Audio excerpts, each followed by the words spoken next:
अगर आपकी राशि या लग्न वृषभ है तो इस वीडियो को बहुत ही ध्यान और समझदारी से देखिए, क्योंकि इसमें हम एक बेहद महत्वपूर्ण विषय पर चर्चा करने जा रहे हैं। आने वाले समय में जिन दुर्बल ग्रह संयोगों का निर्माण हुआ है वे आपके जीवन पर क्या असर डाल सकते हैं, यही इस वीडियो का मूल केंद्र है।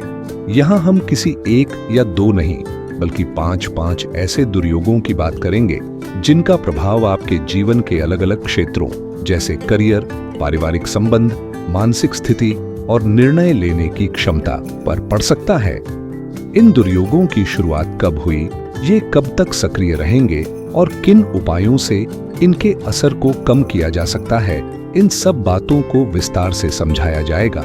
अक्सर आपने सुना होगा कि आपकी कुंडली में राजयोग है या दुर्योग है, लेकिन यहाँ समझने की बात यह है कि सिर्फ जन्म कुंडली ही नहीं बल्कि गोचर में ग्रहों की चाल भी समय समय पर नए योग और दुर्योग रचती है और उनका प्रभाव भी उतना ही गहरा होता है।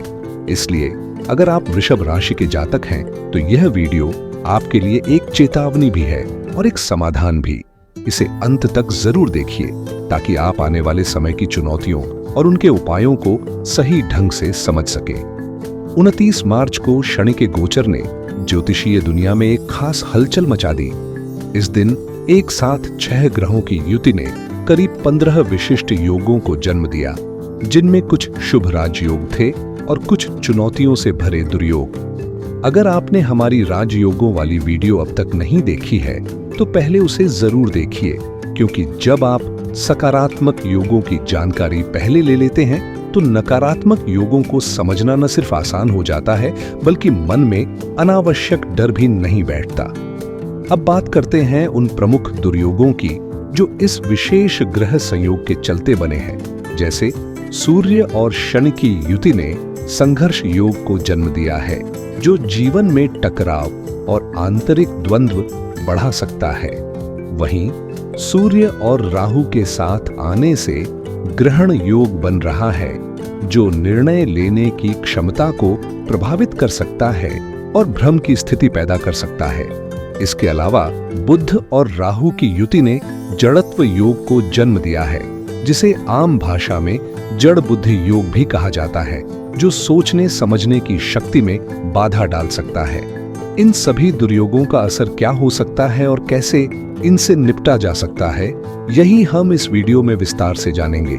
इसलिए वीडियो को ध्यान से देखिए ताकि आप खुद को समय से पहले तैयार कर सकें और इन ग्रहों के प्रभाव को समझदारी से संभाल सकें। अब अगर हम आगे बढ़ें तो पाएंगे कि शुक्र और राहु की युति ने लंपट योग को जन्म दिया है, जो भौतिक आकर्षणों और मोहजाल में फंसा देने वाला एक विशेष योग माना जाता है। वहीं शनि और राहु का मिलन एक और गंभीर स्थिति पैदा करता है, जिसे श्रापित योग कहा जाता है। कुछ विद्वान इसे पिशाच योग जैसे नामों से भी जानते हैं, क्योंकि इसका असर व्यक्ति के जीवन में अनचाही उलझनों और मानसिक जटिलताओं को बढ़ा सकता है। इन सभी को मिलाकर कुल 5 प्रमुख दुर्योग बनते हैं, जिनका असर अलग अलग समय तक बना रहेगा। अब बात करते हैं इनकी अवधि की, जैसे कि संघर्ष योग, जो सूर्य और शनि की युति से बना है, वह 14 अप्रैल 2025 तक सक्रिय रहेगा, क्योंकि उस दिन सूर्य का राशि परिवर्तन होगा और वे मेष राशि में प्रवेश करेंगे। उसी के साथ सूर्य और राहु द्वारा बना ग्रहण योग भी समाप्त हो जाएगा। दूसरी ओर बुध और राहु की युति से बना जड़त्व योग, जो व्यक्ति की मानसिक स्पष्टता को धुंधला कर सकता है, तब तक बना रहेगा जब तक ये दोनों ग्रह एक साथ गोचर में रहेंगे। तो प्रिय दर्शकों, इन दुर्योगों की गहराई को समझना और यह जानना बेहद जरूरी है कि इनसे कैसे निपटा जाए, क्योंकि हर ग्रह स्थिति हमें कुछ सिखाने आती है और यदि हम उसे समझदारी से लें तो वही संकट हमें संबल देने वाला अनुभव बन सकता है। 7 मई को एक महत्वपूर्ण ज्योतिषीय बदलाव होने जा रहा है, जब बुध अपना राशि परिवर्तन करके मेष राशि में प्रवेश करेंगे।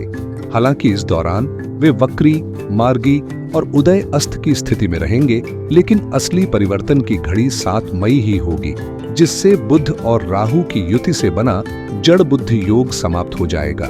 इसके तुरंत बाद 18 मई को राहु भी अपनी वर्तमान राशि से आगे बढ़ जाएंगे, जिससे दो और प्रमुख योग शुक्र और राहु से बना लंपट योग तथा शनि और राहु से बना श्रापित योग भी अपने अंतिम चरण में पहुंचकर पूर्ण हो जाएंगे। भले ही शुक्र का राशि परिवर्तन 31 मई को होगा और वे भी मेष में प्रवेश करेंगे, लेकिन चूंकि राहु 18 मई को ही आगे बढ़ जाएंगे, इसलिए लंपट योग उससे पहले ही निष्क्रिय हो जाएगा। यही स्थिति श्रापित योग की भी है, जो राहु के परिवर्तन के साथ ही समाप्त हो जाएगा। इस तरह अगर समग्र रूप से देखें तो मई महीने के पहले और तीसरे सप्ताह में 3 बड़े दुर्योगों का अंत होने जा रहा है, जिससे ग्रहों की स्थिति थोड़ी संतुलित होती दिखाई देगी। कुल मिलाकर 5 प्रमुख दुर्योगों में से 3 18 मई तक समाप्त हो जाएंगे और बाकी भी क्रमशः अपने तय समय पर शांत हो जाएंगे। यह जानना न सिर्फ ज्योतिषीय दृष्टि से रोचक है, बल्कि हमारे व्यक्तिगत जीवन में संभावित बदलावों को समझने के लिए भी बेहद उपयोगी है। हर दुर्योग की अपनी एक निश्चित अवधि होती है और जब तक ये ग्रह योग सक्रिय रहते हैं, तब तक इनके प्रभाव भी जीवन में महसूस होते रहते हैं। लेकिन वृषभ राशि वालों के लिए इस समय जो ज्योतिषीय परिदृश्य बन रहा है, वह विशेष रूप से ध्यान देने योग्य है। शुक्र जो आपके लग्नेश और षष्ठेश हैं, बुध आपके दूसरे और 5वें भाव के स्वामी हैं, सूर्य सुखेश हैं और शनि आपके भाग्येश व कर्मेश। ये सभी ग्रह जब मीन राशि में यानी आपके एकादश भाव में स्थित होकर दुर्योग बना रहे हैं, तो इनके असर का दायरा सिर्फ एक क्षेत्र तक सीमित नहीं रहेगा। इन ग्रहों की स्थिति और दृष्टि उन सभी भावों को प्रभावित करेगी जिनके वे स्वामी हैं, चाहे वह पारिवारिक सुख हो, शिक्षा से जुड़ा निर्णय हो, स्वास्थ्य हो या करियर की दिशा। साथ ही इन पर केतु की दृष्टि भी बनी हुई है, जो पहले से मौजूद चुनौतियों को और गहरा बना सकती है। यह स्थिति कुछ समय के लिए मानसिक भ्रम, असमंजस या उलझनों को जन्म दे सकती है, लेकिन यदि समय रहते सही समझ और उपाय किए जाएं, तो इन ग्रहों के प्रभाव को दिशा दी जा सकती है। यह समय एक अवसर भी है अपने जीवन के विभिन्न पहलुओं को पहचानने और सजगता के साथ उन्हें संभालने का। अब एक राहत की बात यह है कि ये सभी दुर्योग एकादश भाव में बन रहे हैं, जो लाभ, इच्छाओं की पूर्ति और सामाजिक नेटवर्क से जुड़ा भाव माना जाता है। इसलिए इनका प्रभाव पूरी तरह नकारात्मक नहीं होगा, लेकिन हाँ, कुछ मानसिक उलझने और अनचाहा तनाव जरूर महसूस हो सकता है। कई बार आपने भी अनुभव किया होगा, सब कुछ बिल्कुल ठीक चल रहा होता है, काम में तरक्की, आय में बढ़ोतरी, हर दिशा से सफलता मिल रही होती है, लेकिन जैसे ही हम अपनी प्रगति या योजनाओं की चर्चा दूसरों से करते हैं या किसी वजह से ध्यान भटकता है, तो अचानक चीजें उलटने लगती हैं। लोग कहते हैं न कि नजर लग गई या वक्त पलट गया। तो ऐसे ही ग्रहों के ये विशेष संयोग भी हमारी ऊर्जा को प्रभावित करते हैं। इनका असर सीधे हमारे मनोबल, आत्मविश्वास और निर्णय क्षमता पर पड़ता है। इसलिए इस समय का इस्तेमाल थोड़ा सतर्क रहकर सोच समझकर निर्णय लेने में करना चाहिए। और हाँ, अगर आपने हमारी राजयोगों वाली वीडियो अब तक नहीं देखी है, तो इसे देखने के बाद जरूर देखिएगा, क्योंकि जब आप सकारात्मक और नकारात्मक दोनों पक्षों को संतुलन के साथ समझते हैं, तभी आप अपने जीवन में सही दिशा तय कर पाते हैं। जब इस तरह के ग्रह योग बनते हैं, खासकर एकादश भाव में, तो जीवन की गति में एक अनचाहा ठहराव आने लगता है, खासकर उन क्षेत्रों में जहां से आमदनी हो रही थी या जहां भविष्य की योजनाएं जुड़ी थीं। अचानक ऐसा महसूस होता है मानो किसी ने कमाई के रास्ते पर ब्रेक लगा दिया हो। काम समय पर पूरे नहीं हो रहे, पैसे अटकने लगते हैं और योजनाएं जो पहले बड़ी स्पष्ट दिख रही थीं, अब धुंधली सी लगने लगती हैं। एकादश भाव दरअसल हमारी इच्छाओं और महत्वाकांक्षाओं का प्रतिनिधि होता है। किसी की ख्वाहिश हो सकती है कि नई कार खरीदनी है, तो किसी की बस यही तमन्ना हो कि एक साइकिल मिल जाए। हर किसी का सपना उसके हालातों के हिसाब से बड़ा होता है, लेकिन इन ग्रह संयोगों के कारण उन सपनों में देरी, उलझन या रुकावट आ सकती है। चाहे वो नौकरी में प्रमोशन की बात हो, व्यापार में विस्तार का प्लान हो या किसी व्यक्तिगत लक्ष्य को पाने की दौड़, हर मोर्चे पर थोड़ी हिचकिचाहट, थोड़ी देरी महसूस हो सकती है। ऐसे में जरूरत होती है धैर्य रखने की, खुद पर भरोसा बनाए रखने की और अपनी ऊर्जा को नकारात्मकता में बहाने के बजाय ठोस प्रयासों में लगाने की।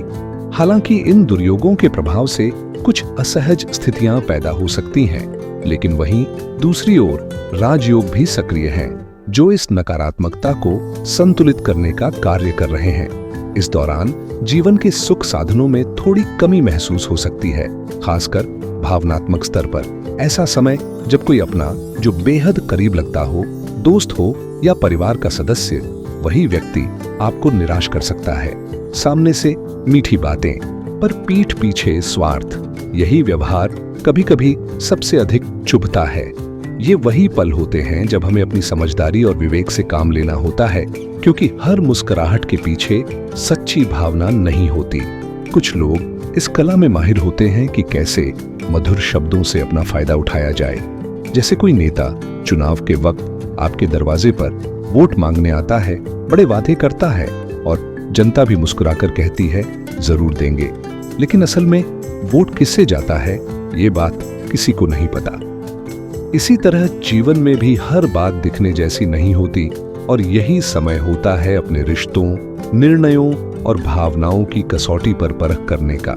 ईश्वर ही जाने कि कौन आपके सामने हाँ में हाँ मिलाकर पीठ पीछे क्या सोच रहा है। ये वक्त कुछ ऐसा है जहां हर मुस्कान के पीछे मंशा परखनी जरूरी हो जाती है। ऐसे समय में लोग आपकी बातों में सहमति तो जताएंगे, लेकिन असल में उनके इरादे क्या हैं ये सिर्फ ऊपर वाला ही जानता है। इसलिए थोड़ी सतर्कता बेहद जरूरी है, खासकर कार्यस्थल पर, जहां आपको महसूस हो सकता है कि कुछ लोग आपकी तरक्की से चिढ़ते हैं। जैसे कुकर में चावल पकाते समय नीचे कुछ चावल जल जाते हैं और उसकी बांस धीरे धीरे फैलने लगती है, वैसे ही जलने वालों की पहचान भी इस समय हो सकती है। लेकिन हमें उनके जलन से विचलित नहीं होना, बल्कि अपने कर्मों की आंच और तेज करनी है, ताकि वो जलते ही रहें और हम चमकते ही रहें। याद रखिए, हमारा काम है सकारात्मक ऊर्जा से आगे बढ़ते रहना, अच्छे कर्म करना, सच्चाई से जुड़ना और हर स्थिति में अपना संयम बनाए रखना। यही तरीका है हर नकारात्मकता को पीछे छोड़ने का। जिंदगी में जब भी कोई परेशानी या दुर्योग सामने आता है, तो उसका मूल कारण कहीं न कहीं हमारे ही कर्म होते हैं, चाहे वो इस जन्म के हों या किसी पूर्व जन्म के। अगर हमने अच्छे कर्म किए हैं तो उसके परिणाम भी शुभ मिलेंगे, लेकिन अगर अनजाने में भी कोई नकारात्मक कर्म किया गया है तो उसका असर जीवन में कभी न कभी दिखता ही है। कई बार हम सोचते हैं कि हमने तो किसी का बुरा नहीं किया, लेकिन ये भूल जाते हैं कि ये जीवन केवल इसी जन्म की कहानी नहीं है। यह तो उन अधूरे कर्मों का सिलसिला है जो हमने पूर्व जन्मों में किए थे। धरती पर जन्म लेना ही इस बात का संकेत है कि अभी हमारे कुछ कर्म शेष हैं, जिन्हें पूरा करना आवश्यक है, चाहे वो अच्छे हों या बुरे। इसी कड़ी में इस समय संतान से जुड़ी चिंता बढ़ सकती है। खासकर माता पिता को बच्चों को लेकर सतर्क रहना चाहिए। विद्यार्थियों के लिए यह समय थोड़ा चुनौतीपूर्ण रह सकता है। मानसिक एकाग्रता में कमी आ सकती है और तनाव का अनुभव हो सकता है। साथ ही बच्चों में कुछ अनचाही आदतें भी पनप सकती हैं। इसलिए जरूरी है कि पढ़ाई के साथ साथ उनका मानसिक और भावनात्मक ध्यान भी रखा जाए। खुद को स्थिर और केंद्रित रखना ही इस समय की सबसे बड़ी ताकत होगी। इस समय इन ग्रहों के दुर्योग का असर सिर्फ आपकी मानसिक स्थिति या करियर तक सीमित नहीं रहेगा, बल्कि आपकी प्रेम जीवन पर भी गहरा प्रभाव डाल सकता है। अगर आप किसी रिश्ते में हैं, तो यह वक्त बेहद सावधानी से कदम बढ़ाने का है। हर बात सोच समझकर कहनी है और सबसे जरूरी बात, किसी तीसरे व्यक्ति को अपने संबंधों में हस्तक्षेप करने से रोकना है। कई बार छोटी सी गलतफहमियां या बाहरी दखल रिश्तों को बिगाड़ सकता है, इसलिए समझदारी और संवाद बनाए रखना बेहद जरूरी होगा। यदि इन दुर्योगों की पूरी गहराई में जाएं, तो ये और भी कई जीवन क्षेत्रों को प्रभावित करते हैं। लेकिन अभी हमें मुख्य रूप से इस बात पर फोकस करना है कि हम अपने कर्मों को बेहतर बनाएं, क्योंकि वही हमारे भविष्य की नींव तय करते हैं। अब बात करें कि इन प्रभावों से कैसे निपटा जाए, तो पहला और सबसे प्रभावी उपाय है सही कर्म करना। कर्म ही सबसे बड़ा समाधान है और यही वो शक्ति है जो किसी भी दुर्योग के प्रभाव को कमजोर कर सकती है।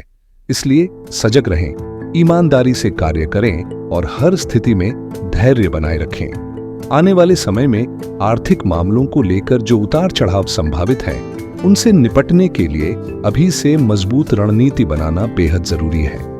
सबसे पहले तो अपने फाइनेंस को लेकर सजग हो जाइए। जहां जरूरी हो वहां कटौती करें और जहां मौका मिले वहां समझदारी से निवेश करें, ताकि भविष्य में स्थिरता बनी रहे। खर्च के साथ साथ बचत और निवेश का संतुलन बनाना आज की जरूरत है। उपाय के तौर पर भगवान विष्णु और माता लक्ष्मी की आराधना आपके लिए बेहद लाभकारी सिद्ध हो सकती है। इनकी उपासना से न सिर्फ आर्थिक परेशानियों से राहत मिल सकती है, बल्कि जीवन में समृद्धि और सकारात्मकता भी आ सकती है।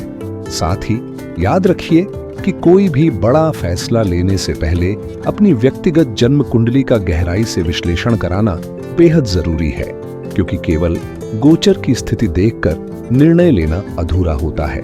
जैसे आपने अभी तक इस वीडियो में जो भी सुना वह एक सामान्य गोचर आधारित विश्लेषण है, लेकिन जब बात निजी निर्णय की हो तो व्यक्तिगत कुंडली की भूमिका सबसे अहम होती है। इस जानकारी पूर्ण वीडियो को देखने के लिए आपका दिल से धन्यवाद।